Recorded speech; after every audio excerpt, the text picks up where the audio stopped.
Hello everyone, welcome to EduVibes. Getting into the groove of learning with EduVibes, where education meets good vibes. So hello students, we today discuss about IELTS. So what is IELTS first of all? So let us discuss IELTS, introduction to IELTS. So first of all, we will listen that full form of IELTS. I stands for international, E stands for English, L stands for language, and T stands for testing, S stands for system.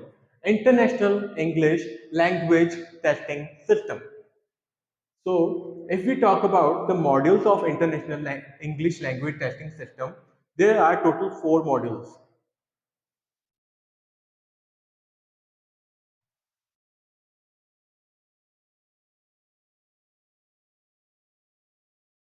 So, our first module is listening, second is reading, third is writing, and lastly we have speaking.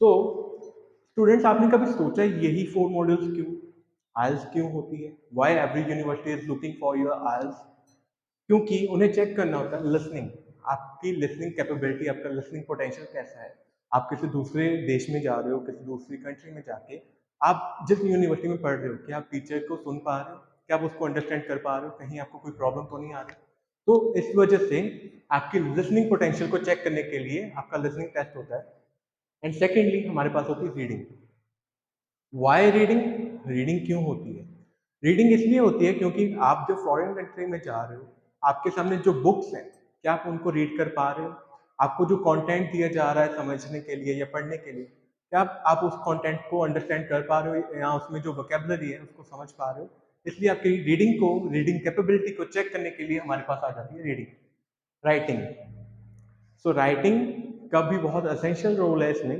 Because जब भी आपके examination होंगे examination में आप कैसे right कर रहे हो आपको लिखना आ रहा है इंग्लिश में या नहीं लिखना आ रहा ये यूनिवर्सिटीज कंफर्म करने के लिए हमारे से आइल्स की डिमांड करते हैं लास्टली हमारे पास है स्पीकिंग दैट अगर आपको वहां पे जाके कोई प्रॉब्लम है तो आप उसको कैसे कम्युनिकेट करके बता रहे हो अपने टीचर को इस चीज़ों को एक्सप्लेन करने का तरीका आपको स्पीकिंग के थ्रू ही आता है वैसे तो पंजाब एक ऐसी जगह है यहाँ पे लोगों को आयल्स यूपीएससी की तरह लगता है बट अगर हम यहाँ पे देखें IELTS is a simple language testing system इसमें कुछ टफ नहीं है जस्ट प्रैक्टिस चाहिए कि आप अलग अलग सिचुएशन को कैसे हैंडल करते हो तो our first module is listening so let us discuss about listening listening में हमारे पास टोटल 4 सेक्शंस आते हैं जिसमें हमारे पास ऑडियो टाइमिंग होती है 28 to 30 मिनट्स लाइक हमें 28 मिनट्स की ऑडियो सुनाई जाती है जिसमें से हमें आंसर्स को फाइंड आउट करना होता है एंड करेक्ट आंसर को मेंशन करना होता है अपनी आंसर शीट के ऊपर हमारे पास टोटल 4 सेक्शंस होते हैं लाइक हमारे पास उसमें इंक्लूड होते हैं फिलअप्स होते हैं एमसीक्यूज होते हैं मैचअप्स होते हैं एंड मैप होता है उसके रिलेटेड हमें ऑडियो सुनाई जाती है and we answer that questions next we have total 40 questions हमारे पास 4 सेक्शंस में 40 क्वेश्चंस होते हैं ईच सेक्शन में हमारे पास 10 क्वेश्चंस आते हैं जिसको हमें कंप्लीट करना होता है with audio and we get 10 minutes extra for shifting our answers on the fair sheet. So it's all about listening. So let's start with the next module that is reading. So in case of reading, we have total 3 passages. First passage include 1 to 13 questions. Second passage include 14 to 26 questions. And last passage includes 27 to 40 questions. जो कि हमारा total sum 40 questions होता है उसमें हमारे पास total 60 minutes given होते हैं जिसमें हमें सारे के सारे क्वेश्चंस को सॉल्व करना होता है from reading we have to find out some answers related to our question and lastly we have total 40 questions तो हमें इनको कंप्लीट करना रहेगा with shifting our answers on the fair sheet ये हमें 60 मिनट्स ही मिलेंगे कोई एक्स्ट्रा 10 मिनट्स ही मिलेंगे ताकि हम अपने आंसर को फेयर कर सकें तो हमें टाइम मैनेजमेंट इसमें बहुत जरूरी है let us discuss about our next most important question that is writing so we have 2 types of writing so our first is task 1 where we have report writing so for report writing we get 20 minutes only and our second task is task 2 where we have to write an essay which for which we get 40 minutes right तो हमें 40 minutes में ही हमें वो पूरा complete करना है हमें उससे एक्स्ट्रा टाइम नहीं लेना। तो अगर हम इस दोनों का सम कर दे तो हमारे पास टोटल 1 आवर होता है, एंड उसी में हमें अपनी प्रेजेंटिंग करनी होती है एंड ईच एंड एवरीथिंग को सॉल्व करना होता है। So for task 1 we have to write minimum 150 words and maximum हमारे पास लिमिट होती है 170 वर्ड्स की। For task 2, we get the word limit of minimum 250 words and maximum 280 words. इससे ज्यादा की लिमिट हमें नहीं लिखनी क्योंकि हमारे पास टाइम भी लिमिटेड है एंड शायद ज्यादा वर्ड लिखने से हम बहुत सारी मिस्टेक्स कर देंगे। तो अपनी मिस्टेक्स को कम करने के लिए तो ये अच्छा रहेगा कि हम अपने वर्ड्स लिमिट के अकॉर्डिंग ही लिखें, बट आपको मिनिमम वर्ड से कम नहीं लिखना। लाइक ऐसे को आपको 250 से कम नहीं होना चाहिए, नहीं तो आपको पेनल्टी लग जाती है। And in case of report writing minimum आपका 150 वर्ड तो होना ही चाहिए, नहीं तो उसकी भी आपको पेनल्टी लगेगी, आपका बैंक स्कोर में इसका इम्पैक्ट पड़ेगा। नेक्स्टली हमारे पास है types of writing.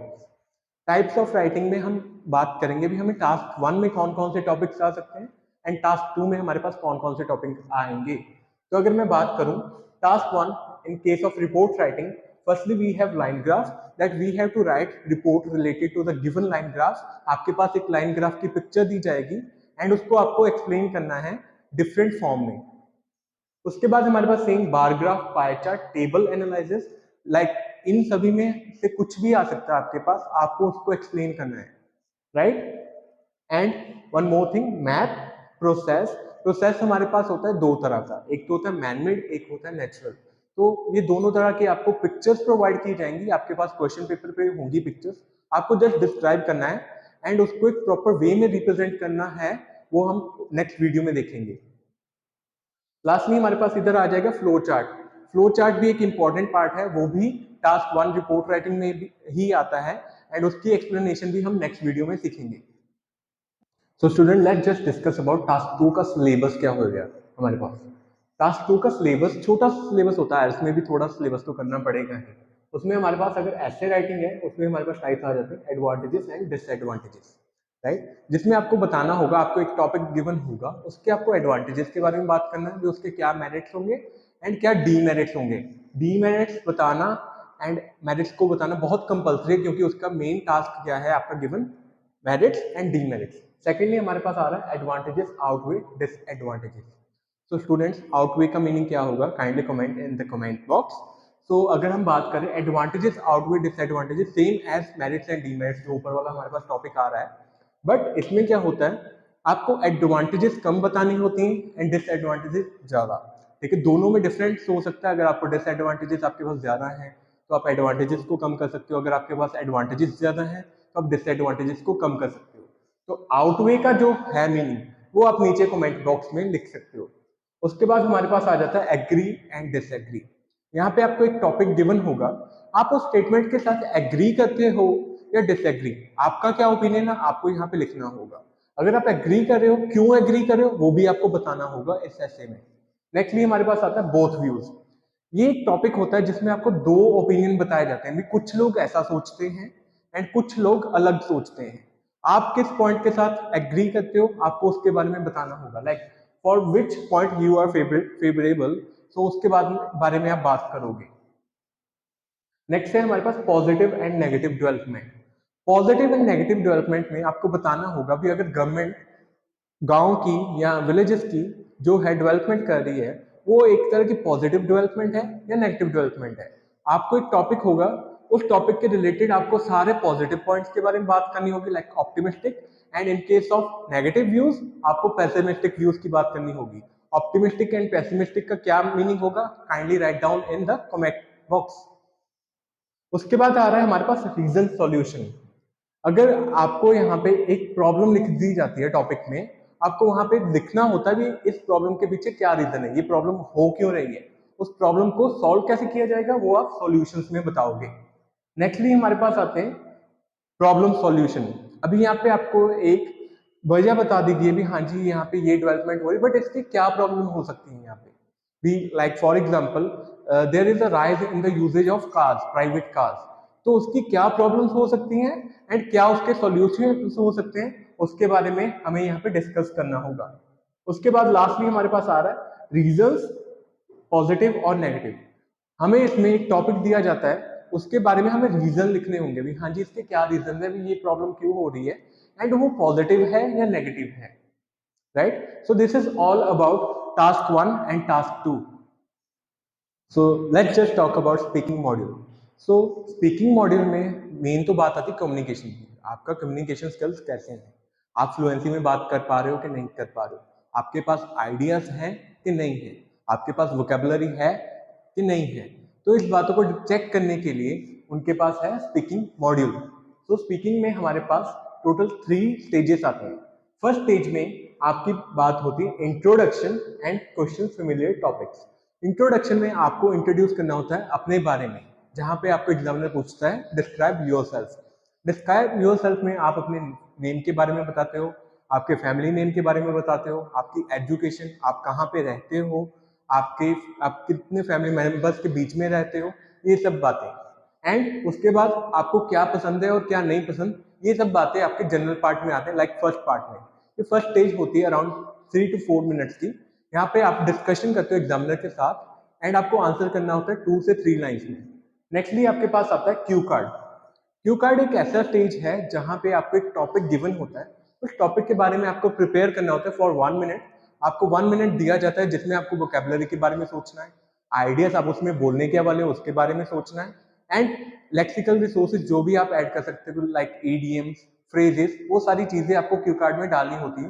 And after completion of 1 minute you have to talk about 2 minutes. आपको 2 मिनट लगातार फ्लुएंसी में बोलना होगा. एंड लास्टली हमारे पास आता है फॉलोअप क्वेश्चंस. फॉलोअप क्वेश्चंस वो होते हैं जो आपके क्यू कार्ड के टॉपिक से मैच करते हैं. लाइक क्यू कार्ड से टॉपिक को रिलेट करने वाले क्वेश्चंस को फॉलोअप्स बोला जाता है. एंड यहाँ पे एक ट्रिकी पार्ट ये है कि आपको जो आंसर है 4 to 5 लाइन्स में देना होता है, वो कॉन्टिन्यूसली फ्लुएंसी में आपको आंसर देना पड़ेगा. अगर आप यहाँ पे पॉजेस लेते हो, आपकी वहां पे भी पेनल्टी जाती है, आपके बैंड्स कट किए जाते हैं. तो आपको ये इन चीजों का ध्यान रखना है कि आप हमेशा फ्लुएंसी में बोलें एंड हमेशा करेक्ट बोलें. तो नेक्स्ट हमारे पास आ जाता है स्पीकिंग असेसमेंट.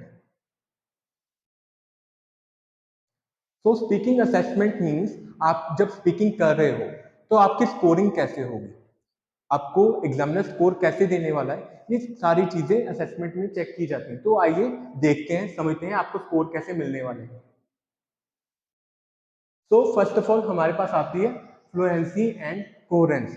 फ्लुएंसी मीन्स आप कितने फ्लुएंट हो अपने बातों को लेके, कहीं आप फंबल तो नहीं कर रहे, कहीं आप के पॉजेस तो नहीं ले रहे, ठीक है, कहीं आपकी वॉइस में हेजिटेशन तो नहीं.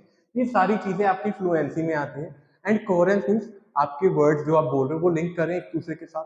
ये सारी बातें फ्लुएंसी एंड कोहेरेंस में आती है. Lexical resources. Lexical resources again writing वाला पार्ट. लेक्सिकल रिसोर्सेज मीन आपके आइडियाज, आपकी वोकेबलरी, आपके इडियम्स हमेशा अलग होने चाहिए, कॉमन नहीं होने चाहिए. आपके आइडियाज जितने यूनिक होंगे आपको उतने अच्छे बैंड्स मिलेंगे. एंड ये पार्ट ऐसा पार्ट है जिसमें आप बहुत अच्छे बैंड स्कोर कर सकते हो as compare to other parts. Next हमारे पास आ जाता है ग्रामेटिकल रेंज एंड एक्यूरेसी. वही सेम राइटिंग वाला कि आप ग्रामेटिकल सेंटेंसेस को कैसे यूज कर रहे हो, इफ वाले कंडीशनल सेंटेंसेस को यूज कर पा रहे हो कि नहीं कर पा रहे हो, एंड उसमें एक्यूरेसी है कि नहीं है, पैसिव सेंटेंस आप यूज कर पा रहे हो कि नहीं कर पा रहे हो, ये सारे चेक होते हैं. अगर आप अच्छा ग्रामेटिकल स्ट्रक्चर यूज करते हो तो आप यहाँ पे भी अच्छा बैंड स्कोर ले सकते हो. एंड लास्टली हमारे पास आती है प्रोनाउंसिएशन. प्रोनाउंसिएशन मीन्स कि आप प्रोनाउंस कैसे कर रहे हो वर्ड्स को, भी आपकी प्रोनाउंसिएशन करेक्ट है कि नहीं, कहीं आप अपने एक्सेंट में तो नहीं बोल रहे कुछ भी. तो ये सब बातों का आपको ध्यान रखना पड़ेगा. एंड प्रोनाउंसिएशन में एक और चीज आती है इंटोनेशन. इंटोनेशन में एक वर्ड आ रहा है टोन, कि आपकी टोन हमेशा चेंज हो रही है कि नहीं हो रही. लाइक हमेशा आईडीपी मना करता है कि आपको मोनोटोन में नहीं बोलना चाहिए.